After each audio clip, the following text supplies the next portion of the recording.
Vous pouvez intervenir pour vous exprimer, poser vos questions, réagir sur l'actualité, partager vos informations en composant le 08 92 23 95 20. 08 92 23 95 20. Alors cette expression l'islam politique, comme vous l'entendez, David Abbassi a inventé depuis 42 ans. J'en avais parlé en Iran avant 1980. Mais quand je suis arrivé ici, ça fait 40 ans, mais plus de 40 ans que j'ai inventé cette expression pour l'islam politique et le danger qu'il peut avoir cette histoire politique. Une fois, j'ai exposé ça, notre enregistrement existe sur Internet, un premier ministre iranien, Mehdi Bazargan. Mehdi Bazargan était premier ministre iranien juste à la veille de la révolution islamique d'Iran, désigné par Khomeini. À l'époque, le président de la République n'était pas dans la constitution iranienne. C'était premier ministre. Et Mehdi Bazargan était first premier ministre. Voilà. Alors, quand on a parlé de ça, il a dit c'est une invention de Abbassi, l'histoire politique. Et après des années que lui n'était plus au pouvoir, il a renoncé par une interview qui était faite par moi, avec moi. Mehdi Bazargan, un grand idéologue islamique, mais il portait le cravate. Hein, il n'était pas un ayatollah. C'était un ingénieur, il portait le cravate. Lui-même, il a dénoncé, il a dit que nous avons eu tort pendant 50 ans de ramener l'islam dans la société et politiser l'islam. À l'époque du Shah d'Iran, il était condamné, il était en prison, il défendait l'islam politique. Alors lui-même, moi j'étais à l'époque à Paris, et il m'appelle un jour pour me parler au sujet de certaines choses, et surtout au sujet d'interview que Mona Naïm, il avait fait avec lui, journal Le Monde. Il ne l'avait pas publié. Il m'a demandé si je connais Mona Naïm, je peux faire quelque chose pour lui. Non. Après, j'ai dit, tu vas parler sur quoi? Il a dit sur le terrorisme et tout ça. J'ai dit, ce sont des sujets qu'on ne parle pas ici. À l'époque, hein, il y a déjà 25 ans. À l'époque, on est resté en contact encore, c'est-à-dire quand j'étais en contact en Iran, mais ici. Et un jour, je lui ai proposé de l'interviewer, il a accepté. Et c'est là-dedans que Bazargan, c'était un idéologue de la République islamique d'aujourd'hui.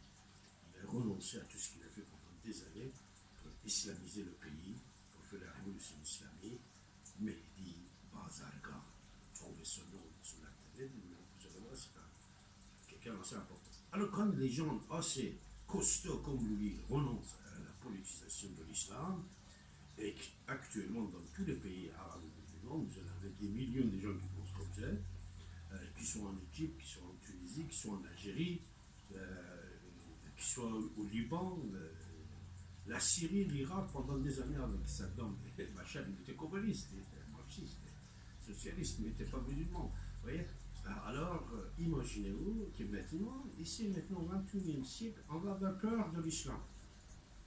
De ne pas diffuser certaines informations, de ne pas parler de certaines choses. Même quand il y a un attentat, comme l'attentat d'aujourd'hui, à Sri Lanka, nous, j'ai entendu tout à l'heure, il y avait quelqu'un, un journaliste, qui voulait dire, ah oui, non, c'était contre l'occidental, ce n'était pas contre les chrétiens, ce n'était pas islamiste. Et après, il y a d'autres attentats dans le monde qu'on l'oublie. On ne sait pas maintenant pas le coup. Pourquoi on a fait ça? Et en plus, on donne de temps en temps des mauvaises adresses. On donne des mauvaises adresses, comme quoi, tel gens n'était pas présent au travail, tel gens patati, tel gens patata. Pourquoi? Pour brûler le piste. Tout ça, vous savez, ce n'est pas toujours question de pétrodollar, question d'avoir peur. J'ai peur. De temps en temps, j'ai peur. Moi, je me rappelle, je vais vous dire, mais j'étais en train de parler avec un chef d'État d'un pays, là, très prestigieux. On a parlé sur l'histoire politique et tout ça.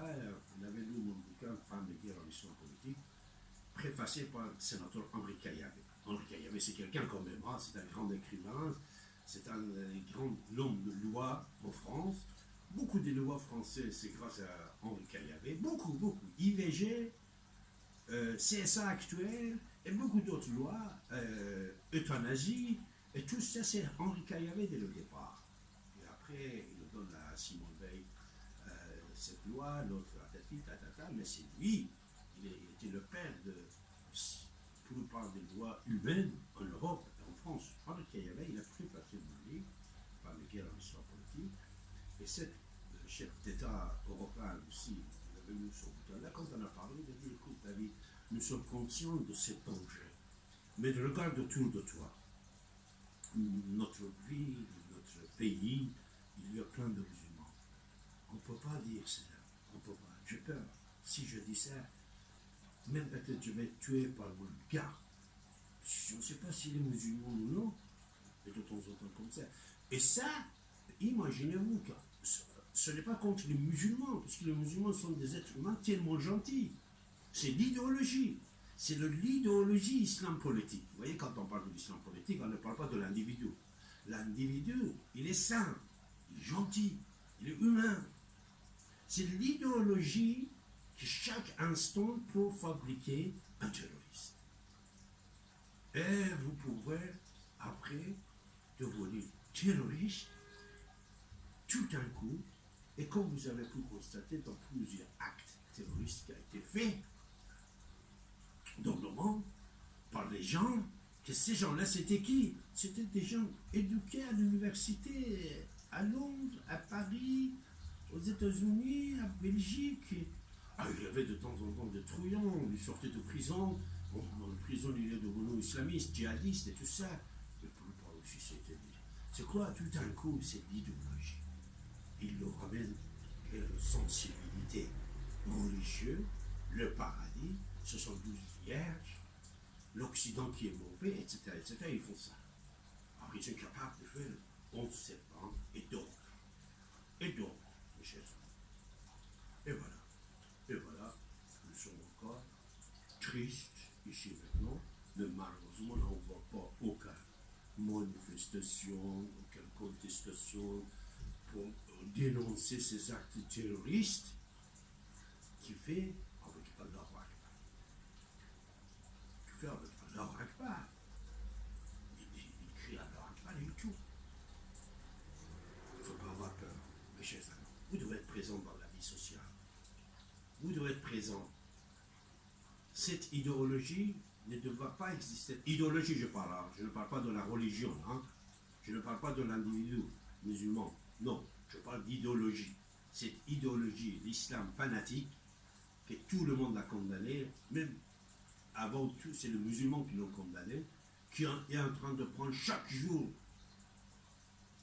des victimes, d'abord de musulmans même, et après de civilisation judéo-chrétienne, et de peuples du monde entier. C'est objet, vous avez la parole, en 08 92 23 95 20, mes chers amis. On va vous écouter, bien sûr, on va vous écouter, vous avez la parole, et cette musique que vous aimez beaucoup,